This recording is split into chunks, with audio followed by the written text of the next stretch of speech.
ஈழத்து கவிமுரசு வாணி செல்வராஜா.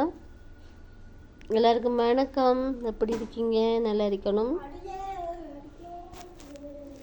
இன்றைக்கி எதை பற்றி பேச போகிறேன்னு சொன்னால், எல்லாருக்கும் அந்த இது பிடிக்காம இருக்கும். ஆனால் என் உறவுகள், அன்பான சகோதரங்கள் அப்படித்தான் பார்க்குறேன். கடல் கடந்து மதம், மொழி, இனம் அதுகளை விட்டு அன்பால் நான் உங்களை எல்லாரையும் சகோதரம் மாதிரி பார்க்குறதால தான் இதை கதைக்கிறேன். மாடு சாப்பிட்றது சரியா தவறா?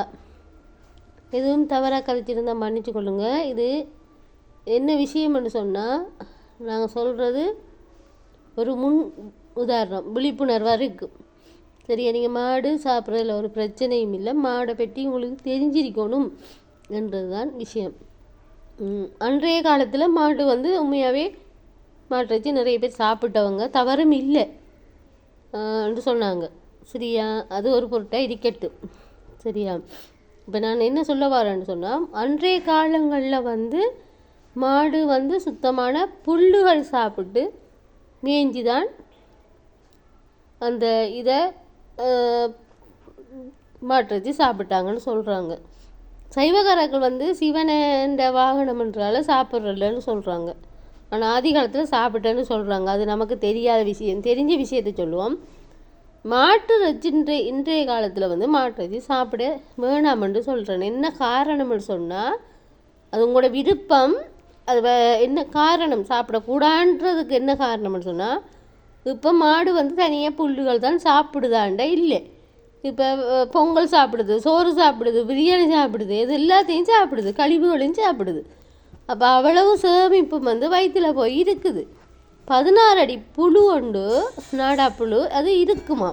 அது எவ்வளவு சமைச்சு என்ன செய்தாலும் அது சாகாதான். அப்போ அது போய் நம்மளோட உடம்புல வளர்ந்துட்டுன்னு சொன்னால், கிருமிகள் நோய்வாய்ப்பட்டு நோய்க்குள்ளாகி அதால் மரணம் கூட நிகழலாம். அப்போ அந்த கிருமிகள் அது கண்ட நண்டெல்லாம் இப்போ சாப்பிடுது தானே. அப்போ கிருமிகள் இருக்குது. சரியா?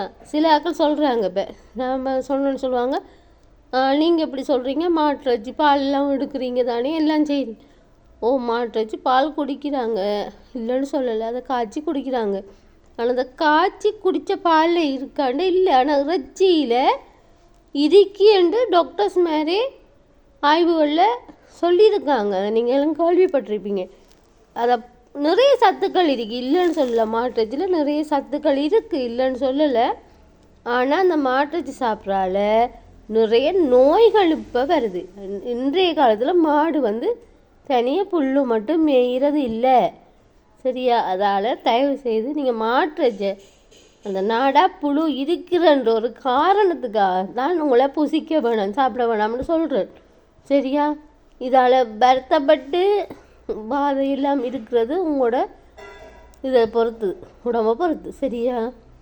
அப்போ இந்த மாட்டை வச்சு சாப்பிட்றத தவிர்க்கிறது, முற்றுமுழுதாக தவிர்க்கிறது நல்ல.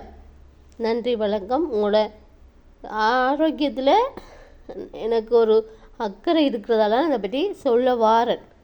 வித்தியாசமாக எதையும் நினைக்காதீங்க. நான் உங்களை சகோதரம் மாதிரி எல்லாரையும் இந்த உறவுகள், இந்த உலகத்தில் இருக்கிற அனைவருமே, அம்மா அப்பா புருஷன் பிள்ளைகளை தவிர மற்ற அனைவருமே எனக்கு சகோதரங்கள் தான். அதனால தான் இதை பற்றி சொல்கிறேன். நாங்கள் ஆன்மீகத்தில் இறங்கி தமதுக்காண்டி எதையும் கொண்டு பூத்த விரும்பலை. உங்களோட சகோதரம் நான் சொல்கிறேன்ன்றதை கொஞ்சம் யோசித்து பாருங்கள். இந்த மாட்டு வச்சு சாப்பிட்றத தயவு செய்து நித்தாட்டுங்க. உங்களோட ஆரோக்கியம் முக்கியம், உங்களோட பிள்ளைகள் முக்கியம், உங்களோட குடும்பம் முக்கியம். நன்றி, வணக்கம்.